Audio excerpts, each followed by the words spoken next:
Ramana communications தயாரிப்பில் AJ Balakrishnan அவர்களின் இயக்கத்தில் செம்பூர் ஜெயராஜ் அவர்களின் எழுத்தில் உருவாகியிருக்கும் திருக்குறள் என்னும் திரைப்படம் தமிழ் சமூகத்தில் போற்றப்பட வேண்டிய ஒரு படைப்பாக இன்றைக்கு வெளிவந்திருக்கிறது. திரைப்படங்கள் என்றாலே வணிக ரீதியில் வெற்றி பெற வேண்டும் என்று திட்டமிடுவது இயல்பானது. அதற்கேற்ப கதை அமைப்பு, காட்சி அமைப்பு போன்றவை உருவாக்கப்படும். அவ்வாறு இல்லாமல் 2000 ஆண்டுகளுக்கு முன்னால் தமிழ் சமூகம் எவ்வாறு வாழ்ந்தது என்பதை இன்றைய தலைமுறைக்கு எடுத்துக்காட்டக்கூடிய வகையில் ஐயன் திருவள்ளுவனின் படைப்பான உலக பொதுமறையாய் போற்றப்படும் திருக்குறளை கருப்பொருளாக கொண்டு படைக்கப்பட்டிருக்கிற ஒரு மகத்தான காவியம் திருக்குறள். சமூக நோக்கு மட்டுமே இந்த திரைப்படத்தின் முதன்மையான கருப்பொருளாக இருக்கிறது. தமிழ்ச் சமூகம் 2000 ஆண்டுகளுக்கு முன்னால் எப்படி பண்பட்ட சமூகமாக வாழ்ந்திருக்கிறது, அறம் தழைத்திருந்தது, வீரம் எவ்வாறு செறிவாக இருந்தது, குடும்ப வாழ்க்கை, இல்லற வாழ்க்கை என்பது எவ்வளவு இனிமையாக இருந்தது என்பதையெல்லாம் 2.25 மணி நேரம் திரைப்படமாக ஏஜே பாலகிருஷ்ணன் அவர்கள் படைத்து நமக்கு அருளியிருக்கிறார். இன்றைக்கும் ஐயன் திருவள்ளுவன் நமக்கு தேவைப்படுகிறார், திருக்குறள் நமக்கு தேவைப்படுகிறது. இந்த சமூகம் வழிதவறி போய்விடக்கூடாது, அறம் தழைத்த ஒரு சமூகமாகவே இது தன்னை நெறிப்படுத்திக் கொள்ள வேண்டும் என்கிற பொறுப்புணர்வோடு எடுக்கப்பட்ட ஒரு திரைப்படம் திருக்குறள். இதற்கு திருவள்ளுவர் என்று கூட பெயர் வைக்காமல் திருக்குறள் என்று பெயரிட்டிருப்பதிலேயே இயக்குனர் ஏஜே பாலகிருஷ்ணன் அவர்களின் பார்வை எவ்வளவு பொறுப்புள்ளதாக இருக்கிறது என்பதை உணர முடிகிறது. ஐயன் திருவள்ளுவன் 2000 ஆண்டுகளுக்கு முன்னால் தமிழர்களுக்காக மட்டுமின்றி ஒட்டுமொத்த மனித குலத்துக்கே, மானுட சமூகத்திற்கே வழங்கியிருக்கிற ஒரு அருட்கொடை திருக்குறள். 1330 குறள்களுக்கும் நாம் திரைப்படம் எடுக்க முடியும். ஆனால் அறத்துப்பாலிலிருந்து, பொருட்பாலிலிருந்து, இன்பத்துப்பாலிலிருந்து சில குறள்களை தேர்வு செய்து அந்த குறள்களின் பொருள்களை அடிப்படையாக கொண்டு திரைக்கதை அமைத்து எந்த சோர்வும் இல்லாமல் 2.25 மணி நேரம் அமர்ந்து திரைப்படத்தை பார்க்கக்கூடிய அளவுக்கு மிக வெற்றிகரமாக இதனை இயக்குனர் ஏஜே பாலகிருஷ்ணன் அவர்கள் படைத்திருக்கிறார். செம்பூர் ஜெயராஜ் அவர்களின் எழுத்து நல்ல தமிழ், ஐயன் திருவள்ளுவனின் தமிழ் இயல்பாக பேச முடியும் என்பதற்கான ஒரு அடையாளமாக, உரையாடலில் இயல்பாக அதை பயன்படுத்த முடியும் என்பதற்கு ஒரு அடையாளமாக அவருடைய எழுத்து இங்கே இந்த திரைப்படத்தில் சாட்சியமாக இருக்கிறது, அடையாளமாக இருக்கிறது.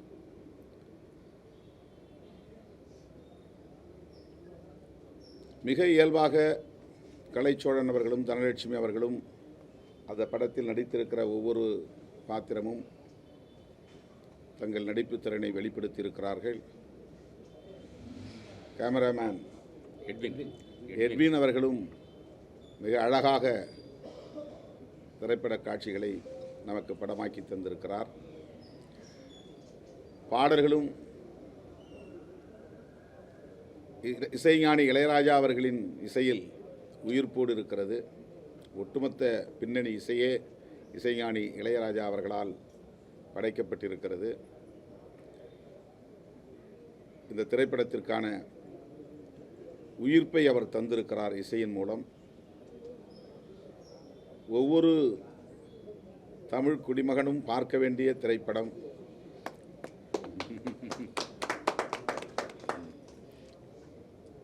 இந்த காலத்திற்கு பொருத்தமான குரல்களை தேர்வு செய்து அதை கருப்பொருளாக்கி இந்த படத்தை தமிழ் சமூகத்திற்கு தந்திருக்கிறார்கள். எனவே இந்த திரைப்படத்தை மாண்புமிகு தமிழக முதல்வர் அவர்கள் பார்க்க வேண்டும் என்பது என்னுடைய விருப்பம். அவரே இந்த திரைப்படத்தை பார்ப்பதன் மூலம் ஐயன் திருவள்ளுவருக்கு அவர் செய்கிற சிறப்பாக அது அமையும், திருக்குறளுக்கு செய்கிற சிறப்பாக அமையும். முத்தமிழறிஞர் கலைஞர் அவர்கள் முதலாக ஆட்சி பீடத்தில் ஏறிய போது ஐயன் திருவள்ளுவனின் திருக்குறள் ஒவ்வொரு பேருந்திலும் இருக்க வேண்டும் என்று ஆணையிட்டார். வள்ளுவருக்கு கோட்டம் அமைத்தார். வானுயர சிலை குமரி முனையிலே முக்கடல் சங்கமிக்கும் இடத்திலே நிறுவினார். குறளோவியம் தீட்டினார். குறளுக்கு அவர் கொடுத்த முன்னுரிமை என்பது அளப்பரியது. திரைப்படத்தின் கடைசி காட்சி குமரி முனையில் வானுயர நிமிர்ந்து நிற்கும் ஐயன் திருவள்ளுவனின் சிலைதான். நம் நெஞ்சில் அப்படியே ஆழமாக பதியக்கூடிய வகையில் திருக்குறளின் முக்கியத்துவம் ஒவ்வொரு காட்சியிலும் பதிவாகியிருக்கிறது. ஆணவ கொலை இன்றைக்கு அதிகம் பெருகி வருகிற சூழலில், காதலுக்கு எதிர்ப்பு கடுமையாக சமூக பரப்பில் பரவி வரும் சூழலில், காதல் எவ்வளவு புனிதமானது, அதிலும் உடன்போக்கு எவ்வளவு முக்கியமானது. இன்றைக்கு காதலனும் காதலியும் பல்வேறு காரணங்களால் நெருக்கடிகளால் வெளியேறுகிற போது கூலிப்படை வைத்து அவர்களை தேடி இருவரையுமே மாய்க்கும் வேளையில் ஈடுபடுகிற அவலங்களை நாம் பார்க்கிறோம். இந்த காலச்சூழலில் ஐயன் திருவள்ளுவனின் வாதத்தை எடுத்து முன்வைக்கக்கூடிய ஒரு திரைப்படமாக காதல் போற்றுதலுக்குரியது. குடும்ப நெருக்கடியில் அவர்கள் இருவரும் இணைந்து வாழ முயற்சிக்கிற அந்த உடன்போக்கு என்பது நியாயமானது, அது அறம் சார்ந்தது என்கிற கருத்து இந்த திரைப்படத்திலே வலுவாக சொல்லப்பட்டிருக்கிறது. கல்லுண்ணாமை என்கிற அதிகாரம் திருக்குறளிலே உண்டு. கல்லு விற்பதற்கு தடை விதிக்க வேண்டும் என்று ஐயன் திருவள்ளுவர் மன்னனுக்கு அறிவுரை சொல்லுகிற காட்சி இந்த திரைப்படத்திலே இருக்கிறது. அன்றைக்கு 2000 ஆண்டுகளுக்கு முன்னால் மது உற்பத்தி, மது வியாபாரம் என்பது இல்லாத காலத்தில் தென்னை மரங்களிலிருந்தும் பனை மரங்களிலிருந்தும் இறக்கப்படுகிற கல்லு பல வகையிலும் உடல்நலத்திற்கு மட்டுமின்றி சமூக நலத்திற்கும் பாதிப்பை ஏற்படுத்தக்கூடியவையாக இருந்ததை சுட்டிக்காட்டி கல்லுண்ணாமையை வலியுறுத்தக்கூடிய காட்சி பதிவுகளும் இதிலே இடம்பெற்றிருக்கின்றன. அறம் பிழைப்பவர்கள், குற்றம் செய்யக்கூடியவர்கள் யாராயிருந்தாலும் அவர்கள் கடுமையாக தண்டிக்கப்பட வேண்டும் என்கிற கருத்தை மையமாக கொண்டு கழுவில் ஏற்றுகிற காட்சி. அது வள்ளுவனே இவனை தண்டிக்க வேண்டும், கழுவேற்ற வேண்டும் என்று சொல்லுகிற காட்சி.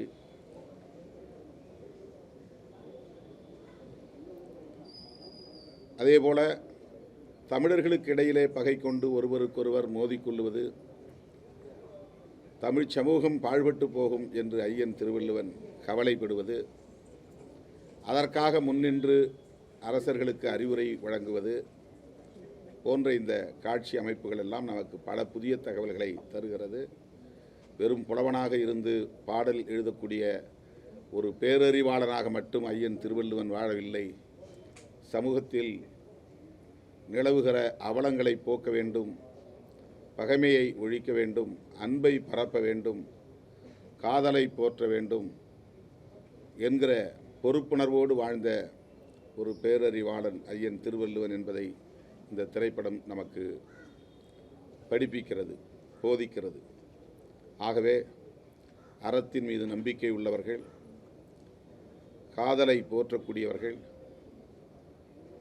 சமூக நலத்தில் ஈடுபாடு உள்ளவர்கள், பகைமை கூடாது, சகோதரத்துவம் மேலோங்க வேண்டும் என்று விரும்பக்கூடியவர்கள் அனைவரும் போற்ற வேண்டிய ஒரு திரைப்படம் திருக்குறள். இந்த காலச்சூழலில் இப்படி ஒரு முயற்சியை மேற்கொண்ட இயக்குனர் ஏஜே பாலகிருஷ்ணன் அவர்களையும் அவரோடு இணைந்து பணியாற்றிய இந்த படக்குழுவினர் அனைவரையும் நான் நெஞ்சார பாராட்டுகிறேன். இவர்களுக்கு செய்யக்கூடிய பேருதவி, இந்த படம் வெற்றி பெற வேண்டும், இந்த படத்திற்காக செலவு செய்த தொகை மீளப்பெற வேண்டும் என்பதையெல்லாம் தாண்டி இவர்கள் செய்திருக்கிற செயல் அளப்பரிய செயல் என்பதை அங்கீகரிக்கக்கூடிய வகையில் மாண்புமிகு முதல்வர் அவர்கள் இந்த திரைப்படத்தை பார்க்க வேண்டும் என்று மீண்டும் ஒரு முறை என்னுடைய வேண்டுகோளாக வைக்கிறேன். நன்றி. தமிழ் திரையுலகில் இந்த போதைப் பொருள் பழக்கம் அப்படிங்கிறது அதிகரிச்சிருக்கு. ஏற்கனவே 2 நடிகர்கள் கைதாகிருக்காங்க, மேலும் சிலர் கைதாக. அது தனியாக நீங்கள் ஒரு பொலிட்டிக்கல் கொஸ்டின் மாதிரி கேட்டுக்கலாம். இது திரைப்படம் சம்பந்தமான கேள்விகளை கேட்கலாம். ஒரு விஷயம் ஆமாம், காதல் திருமணம், நெய்தல் இளைஞரை வந்து சாதி மறுப்பு திருமணம் கலகுறாங்க. நான் தமிழர் கட்சியோட சீமான் வந்து அவர் வந்து இப்போ ஒரே குளத்துல இருந்தப்ப மீன் பிடிக்கிற ஒரு பையன், மீன் பிடிக்கிற ஒரு ஒய்ஃப் அப்படின்னா தானே அது அந்த தொழிலை வந்து விருத்தி ஆக முடியும். இப்படி இருந்தால் தானே அது சரி அப்படின்னு அவர் சொல்றாரு. ஆனால் 2000 வருஷத்துக்கு முன்னாடி இப்படி இருக்குதா ரெக்கார்ட் பண்ணிக்கிறீங்க, எப்படி பார்க்குறீங்க? காதல் பற்றி ஒவ்வொருவருக்கும் ஒவ்வொரு பார்வை இருக்கிறது, ஒவ்வொரு புரிதல் இருக்கிறது, ஒவ்வொரு அணுகுமுறை இருக்கிறது. ஐயன் திருவள்ளுவர் என்ன சொல்லுகிறார் என்பதை இந்த திரைப்படம் சொல்லுகிறது. ஏஜே பாலகிருஷ்ணன் அவர்களும் மற்ற படக்குழுவை சார்ந்தவர்களும் சாதி மறுப்பு திருமணம், உடன்போக்கு போன்றவற்றை இந்த தமிழ் சமூகம் ஏற்கனவே அங்கீகரித்திருக்கிறது என்பதை உறுதிப்படுத்தி இருக்கிறார்கள். சார், உலக திரைப்பட வரலாற்றில் திரைப்படத்துறையில் திருக்குறளுக்கான ஒரு தனி படமாக இந்த படம் எடுக்கப்பட்டிருக்கு. எதிர்காலத்தில் இது மாதிரி படங்கள்லாம் வரணும்னு நீங்கள் ஆசைப்படுறீங்க? இந்த திருக்குறளை வைத்தே இன்னும் பல படங்களை எடுக்க முடியும். திரு ஏஜே பாலகிருஷ்ணன் அவர்கள் அடுத்து திருக்குறள் 2 என்று கூட 02 என்று எடுக்க வேண்டும் என்பது என்னுடைய அவா. ஏனென்றால் அந்த படத்தை எப்படி திருக்குறளுக்கு நேரடியாக பொருள் சொன்னால் அது ரொம்ப ட்ரையாக இருக்கும், அதுக்கு புரிஞ்சுக்க முடியாது. ஆனால் ரொம்ப இயல்பான உரையாடல்கள் மூலமாகவே ஒவ்வொரு திருக்குறளுக்குமான பொருளை சொல்லுகிற காட்சி அமைப்பு அபாரமானது. இந்த திரைப்படத்தில் உள்ள சிறப்பே அதுதான். அதற்கு தகுந்த மாதிரியான காட்சி பதிவுகள், அதற்கு ஏற்றார் போல நம்முடைய கலைஞர்கள், அது வள்ளுவனாக பாத்திரமேற்றிருக்கிற கலைச்சோழன் அவர்கள், வாசுகியாக பாத்திரமேற்றிருக்கிற தனலட்சுமி அவர்கள், அடுத்து பரிதியுடைய காதலி பவளக்குடியாக நடித்திருக்கிற பெண்மணி, இவர்கள் அத்தனை பேருமே மிகச் சிறப்பாக மிக இயல்பாக நடித்திருக்கிறார்கள். தூய தமிழை, நல்ல தமிழை, பழந்தமிழை பேசுவதால் கொஞ்சம் நமக்கு திரைப்படம்னா கொலைக்கலாக பேசணும், இயல்பாக பேசணும் அப்படிங்கிற ஒரு மரபை உடைத்து அந்த காலத்தில் எப்படி இருந்திருப்பார்கள் என்கிற அந்த கோணத்தில் அந்த உரையாடல்களும் அமைந்திருக்கின்றன. அந்த உரையாடல்கள் நமக்கு பழக்கமானவை தான், அதில் ஒன்றும் புதிய உரையாடல் முறை அல்ல, ஏற்கனவே இருந்த ஒரு உரையாடல் முறைதான். நல்ல புதிய சொற்கள், ஏராளமான குறளில் கையாளப்பட்டிருக்கிற சொற்களே ஏராளமான சொற்கள் அதில் இருக்கு. திருமணம் என்றாமல் மனவினை என்று சொல்லுகிற அதுபோல் பல சொற்கள், புதிய புதிய தமிழ் சொற்கள் உரையாடல்களில் இடம்பெற்றிருக்கின்றன. அவற்றை நடிகர்கள், இந்த கலைஞர்கள் மிக இயல்பாக உச்சரிக்கிறார்கள். அதில் அவர்களுக்கு எந்த சிரமமும் இருப்பதை போல தெரியவில்லை. அந்த குறளை உச்சரிப்பதாக இருந்தாலும் சரி, அந்த உரையாடல்களை பங்கேற்பதாக இருந்தாலும் சரி, மிக இயல்பாக கலைஞர்கள் தங்களுடைய திறன்களை வெளிப்படுத்தி இருக்கிற ஒரு திரைப்படமாக இது இருக்கிறது. திருக்குறளை வைத்தே இன்னும் பல பாகங்களை உருவாக்க முடியும். அதற்கு ஏஜே பாலகிருஷ்ணன் அவர்கள் முன்வருவார் என்று நான் நம்புகிறேன். சார், கல்லுண்ணாமை பற்றி வள்ளுவர் பேசியிருக்காரு. நீங்களும் உங்க கட்சி சார்பாக எல்லா வித போதைப் பொருள் இருந்து விடுபடணும், அதை ஒழிக்கணும்னு சொல்லி பெரிய மாநாடு நடத்திருக்கீங்க. ஆனால் கல் தமிழரோட ஒரு அங்கம், அதை தடை செய்யக்கூடாது, அதை அரசாங்கம் அங்கீகரிக்கணும்னு சொல்லி அரசியல் கட்சிகள் போராடுறத, அந்த கோரிக்கை வைக்கிறத நீங்க எப்படி பாக்குறீங்க? இதை முதல்ல அதை நான் சொல்லிட்டேன். விடுதலை சிறுத்தைகளை பொறுத்தவரையில் அல்லது என்ன தனிப்பட்ட முறையில் கல்லும் கூடாது என்பது தான். எந்த வகையான மது போதையேற்றக்கூடிய எந்த பொருளும் அரசு அங்கீகரிக்கக்கூடாது. மக்கள் அது மாதிரி இருக்காங்கன்னா, தெரியாமல் செய்கிறாங்கன்னா அதை தண்டிக்கலாம், சட்டம் போட்டு அதை தடுக்கலாம். ஆனால் அதை நம்ம சட்டப்பூர்வமாக்குவது என்பது ஏற்புடையதல்ல. சார், இதில் உடன்போக்கு அப்படி அன்றைய காலத்து உடன்போக்குன்னு சொன்னீங்க. இன்றைக்கு அதை நாடக காதல் அப்படின்லாம் டாக்டர் ராமதாஸ் கடுமையாக விமர்சிச்சிருக்காரு. தலித்தல்லாதர் கூட்டமைப்புன்னு ஒன்று உருவாக்கியிருக்காரு. அதுக்கெல்லாம் விடை சொல்லக்கூடிய ஒரு படம் தான் அந்த திருக்குறள். அது முதல்வர் ஸ்டாலினுக்கு காரணமா இல்லை ராமதாஸ் அவர்களுக்கு காரணம்? அரசியல் களத்தில் மக்களுக்கு பணியாற்றக்கூடிய ஒவ்வொருவரும் பார்க்க வேண்டியது. முதல்வர் பார்த்தால் இன்னும் அது கூடுதலான செய்தியாக மக்களுக்கு போய் சேரும் என்பதனால் நான் முதல்வரை பார்க்க வேண்டும் என்று சொல்லுகிறேன். அவ்வளவுதான். ஒருவேளை இந்த திரைப்படத்தை பார்த்துட்டு அவர் ரியலைஸ் பண்ணி மீண்டும் திமுக கூட்டணிக்குள் அவர் வந்தா உங்களுடைய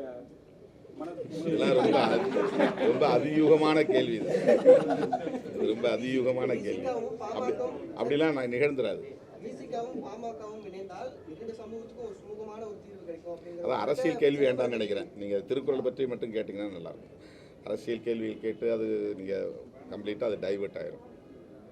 அது நீங்கள் தனியாக வாங்க, நம்ம அலுவலகத்தில் பேசுவோம். இயக்குனர் மற்றவங்களுக்கு கருத்துக்கள் நீங்கள் சொல்லுங்கள். அனைவருக்கும் வணக்கம். இப்படி பாருங்க இந்த இடத்துல. இல்லை இல்லை நீங்கள் அதனால ஒன்றும் இல்லை. நீங்கள் உங்களுக்கு ஒளி அவங்களுக்கு சரியாக போய் சேரணும்ல, அதனால ஒன்றும் இல்லை. ஓகேவா? ஓகே தான். ஆமாம், சரி. இன்னைக்கு ஒரு தலை சிறந்த ஒரு சமூக செயல்பாட்டாளர் எங்கள் படத்தோட காட்சி பார்த்ததுக்கு நன்றி. உங்களுக்கும் மிக்க நன்றி. இந்த படத்தோடைய முன்னோட்டத்தையும் அவர் தான் வெளியிட்டார். முதல்வர் இல்லை, அவர் பாடல் வெளியிட்டார். சார் தான் ட்ரெய்லர் வெளியிட்டாங்க. அப்போது இவர் சமூகத்தின் மீது எவ்வளவு ஒரு ஆர்வமாக இருக்கிறார் என்பதை நாம் காண முடியும். இந்த படத்தை பற்றியும் விரிவாக பேசினாங்க. அவருக்கு என்னுடைய நன்றிகளை தெரிவித்துக் கொள்கிறேன். படத்தை பற்றி அவரே அனலைஸ் பண்ணி சொல்லிட்டார். இதில் இருக்கக்கூடிய கல்லுண்ணாமை, போதைங்கிறது எந்த வடிவத்தில் வந்தாலும் அது போதை தான். அது கல்லாக இருக்கலாம், சாராயமாக இருக்கலாம், விஷ்கியாக இருக்கலாம். அதனால் அதை அவர் தெளிவாக சொல்லிட்டார். மற்றபடி எங்களை விட அவர் அனாலிசிஸ் வேறு மாதிரி இருக்குது. இதில் உடன்போக்காக இருக்கட்டும், எப்போ கல்யாணம் பண்ணிக்கணும், காலையில் கல்யாணம் பண்ணிட்டு சாயந்தரம் கூடுறத வள்ளுவர் எவ்வளோ எதிர்க்கிறாரு, பழகி தான் இந்த சமூகத்தில் கல்யாணம் பண்ணுங்கிறத வள்ளுவர் ரொம்ப தெளிவாக பதிவு பண்ணுறாரு. அது இன்றைய சமூகத்துக்கு ஒரு தேவையான விஷயம். ஆமாம். வேறு ஏதாவது கேட்க விரும்புகிறீங்களா நீங்கள்? போதும். நீங்கள் டைரக்டர் ஞான ராஜசேகரன் பெரியார் படம் எடுத்தவர், பாரதியார் எடுத்தவங்க, அவங்க படத்தை எப்படி பார்க்குறாங்க, என்ன கருத்து? இன்றைய காலகட்டத்தில் இது மாதிரி பீரியட் ஃபிலிம்ஸ் எடுக்கிறதுக்கு தயாரிப்பாளர்கள்லாம் முன் வர்றது கிடையாது. கோடிக்கணக்கான ரூபாய்களை வேறு படத்துக்கு செலவு பண்ண தயாராக இருக்காங்க. ஆனால் இது மாதிரி படங்களுக்கு தயாரிக்க யாரும் முன் வர்றதில்லை. இப்படிப்பட்ட ஒரு சூழ்நிலை ஸ்ரீ பாலகிருஷ்ணன் இப்படி ஒரு அற்புதமான ஒரு படத்தை நமக்கு தயாரித்து தந்திருக்காரு. ஏன்னா இன்றைக்கி இருக்கிற காலத்து இப்போ இது போல் ஒரு திருக்குறள் பேஸ்டாக ஒரு படம் நமக்கு ஒரு ஃபீல் குட் ஃபில்ம் ஆக்கியிருக்கார். அதுதான் ரொம்ப பாராட்டுக்குரியதுன்னு நான் நினைக்கிறேன். ஏன்னா படம் பார்க்கும்பொழுது எனக்கு ஒரு பிரீச்சியாக இருக்கும்பொழுது அது எவ்வளோ தூரத்துக்கு இன்றைக்கி ஃபீல் குட்டாக இருக்குன்றது இந்த படத்தை பார்த்தா தெரியும். அதுக்கு இதில் கேமராமேன், ஆர்ட் டைரக்டர், இப்படி நடிகர்கள் எல்லாருமே இதுக்கு கான்ட்ரிபியூட் பண்ணியிருக்காங்க. பின்னணி இசை நம்மளை இந்த படத்தோடு ஒன்றை வைக்குது. பாடல்கள் எல்லாமே இன்றைக்கி ஒரு ஃபீல் குட் ஃபில்மாக இது ஆக்கியிருக்காரு. அதுக்காக நான் நிச்சயமாக இது ஒரு மிகப்பெரிய சவால். ஏன்னா திருக்குறள் மாதிரி ஒரு திருவள்ளுவர் மாதிரி ஒரு ஆளுமை, திருக்குறள் மாதிரி ஒரு அற்புதமான ஒரு இதை இன்னைக்கு இருக்கிற ஒரு நவீன படமாக அவங்க தந்திருக்கிறது ரொம்ப மகிழ்ச்சி அளிக்குது. இப்படிப்பட்ட படங்கள் ஆதரிக்கப்படணும், அங்கீகரிக்கப்படணும்னு நான் வேண்டிக்கிறேன். அவ்வளோதான் நான் சொல்ல விரும்புகிறேன். தேங்க்யூ. பெரியார் வந்து தன்னுடைய தோட்டத்தில் இருந்த மரங்கள் எல்லாம் வெட்டி சாய்ச்சி தான் வந்து கல் குடிக்கூடாதுன்னு எதிர்த்தாரு. இந்த படத்துலயும் திருவள்ளுவரும் அதே சொல்லியிருக்காங்க. ஆனா சில அரசியல் கோமாளிதனம் பண்றவங்க வந்து குடிங்க, கல்லு வந்து குடிச்சு கல்லு மரத்துல ஏறி காய்ச்சோன்னு சொல்லி அதை வந்து சொல்றாங்க. அதை நீங்க எப்படி எதிர்க்கிறீங்க? அதுக்கு கண்டனத்தை வந்து நீங்க எப்படி சார் தெரிவிக்கிறீங்க? இல்லை, அதான் சொன்னேன், போதை வந்து எந்த வடிவத்தில் வந்தாலும் எதிர்க்க தான் செய்யணும். ஆமாம், போதை வந்து எந்த வடிவத்தில் வந்தாலுமே வந்து எதிர்க்க தான் செய்யணும். ஏன்னா மனிதன் வந்து போதை இல்லாத நேரம் தான் மனிதனாக இருப்பான். வள்ளுவர் பிணம்னு சொல்கிறாரு. தண்ணி இப்போ நானே என்னுடைய தொடர்பில் இருக்கிறவன் வந்து தண்ணி அடிச்சுட்டு பேசினான்னா நான் இப்போ ஒரு பிணத்துக்கிட்ட பேசிகிட்டு இருக்கேன்னு சொல்லுவேன். அது எங்கள் அலுவலகத்தில் எல்லாரும் தெரியும். இதாவது எங்கிட்ட பேசினான்னா நான் ஒரு பிணத்திடம் பேசி கொண்டு இருக்கிறேன். இதுதான் எங்களோட நிலைப்பாடு. ஏன்னா நான் பிறந்ததுலேருந்தே நான் வந்து எதுவுமே குடித்ததில்லை, கள்ள சாராயமே குடித்ததில்லை. ஆமாம், அப்போ அதை தான் வள்ளுவர் அதான் சொல்லியிருக்கிறாரு. என்னோட நிலைப்பாடு அதுதான், சாரோட நிலைப்பாடு அதுதான். இப்போ நடுநாட்டின் மீது படையெடுத்து வடுகர்கள் வருகிறார்கள், கூலிப்படை வருகிறார்கள் அப்படின்னு சொல்லும்போது அந்த படத்தில் ஒரு இடத்துல அந்த படையில் வரக்கூடியவர்கள் பலர் மது போதையில் வருவார்கள் அப்படின்னு சொல்லுவாங்க. அப்படின்னா ரொம்ப ஈஸி நம்ம அவங்கள வெற்றி பெறுவதற்கு அப்படின்னு ஒரு வசனம் வருது அந்த இடத்துல. படை வீரர்கள் கூட குடிபோதையில் அந்த காலத்திலையும் போரில் பங்கேற்று இருக்கிறாங்க. அவங்க வந்து கூலிப்படையாக வராங்க. அந்த கூலிப்படையினரை எதிர்கொள்வது எளிது. நம்ம படை வீரர்கள் அப்படி யாரும் குடிக்கக்கூடாது. கருப்பட்டியில் புளியை கரைச்சி அந்த பானத்தை கொடுக்கணும். அது அவங்களுக்கு உற்சாகத்தை தரும், நல்ல எனர்ஜி, அந்த ஆற்றலை கொடுக்கும் அப்படின்னு அந்த கல்லுக்கு மாற்றா வள்ளுவர் கருப்பட்டியில் புளியை கரைத்து கொடுக்கக்கூடிய பானத்தை சொல்கிறார். அது படத்தில் வச்சுருக்கிறாங்க. அதனால் வந்து போதை எந்த வடிவத்திலும் மனித குலத்தை பாழ்படுத்தக்கூடாது. அதை நம்ம வந்து நியாயப்படுத்த முடியாது. பதநீர் வேற, கல் வேற. ஒரு மரத்து கல் குடித்தா உடலுக்கு நல்லதுன்னு கிராமத்தில் பழமொழி உண்டு. ஒரு மரத்து கல்லை எடுத்து லட்சக்கணக்கான மக்களுக்கு சப்ளை பண்ண முடியாது. அதனால் கல்லுக்கு உற்பத்தி என்பது வந்து போதுமானதாக இருக்காது என்கிற போது கல்லிலும் வந்து கலப்படம் உருவாகும். போதைக்கான கலப்படம் வந்து கெமிக்கல்ஸ் அல்லது வேறு விதமான பொருட்கள், அதில் டயசப்பாம்ங்கிற ஒரு மாத்திரையே கலந்து தான் விற்கிறாங்கிறதெல்லாம் அனாலிசிஸ் ரிப்போர்ட் நமக்கு சொல்கிறாங்க. அதனால் அதுக்குள்ளே நம்ம போக வேண்டியதில்லை. வள்ளுவரை நாம் ஏற்றுக்கொள்கிறோம்னா, வள்ளுவரை ஏற்றுக்கொள்வதில் தமிழ் தேசியத்தில் ஒரு அங்கம் அப்படின்னா நம்ம வந்து கல்லுண்ணாமை தான் வலியுறுத்த முடியும். இதில் கல் இறக்கக்கூடிய தொழிலாளர்கள் நலன் அப்படிங்கிற விஷயத்தை வச்சு பேசுகிறாங்க. கல் இறக்கக்கூடிய தொழிலாளர்களுக்கு, அவர்களுடைய நலன்களுக்கு மாற்று திட்டங்களை அரசு சிந்திக்க வேண்டும். மாற்று தொழில்களை அரசு சிந்திக்க வேண்டும். குறிப்பாக வந்து இது மாதிரி பல தொழில்கள் வந்து நம்ம வேண்டான்னு நினைக்கிறோம். பறை அடிக்கிற தொழில் வேண்டான்றோம். பறை அடிக்கிற தொழில் இருக்கட்டும், அந்த தொழிலாளர்கள் இருக்கிறாங்க, அவங்க அவங்களுக்கு வந்து புதுசாக நீங்கள் பறையை வாங்கி கொடுங்க நம்ம சொல்ல முடியாது. அந்த மாதிரி வந்து தொழிலாளர்கள் நலன் என்பது வேறு, சமூக நலன் என்கிற அடிப்படையில் போதைக்கு எதிரான கருத்து என்பது வேறு. எனவே கல்லுண்ணாமை என்பது ஐயன் திருவள்ளுவனுடைய முக்கியமான போதனைகளுள் ஒன்று. அந்த கருத்து இந்த திரைப்படத்தில் முக்கியமான பகுதிகளாக இடம்பெற்றிருக்கின்றன.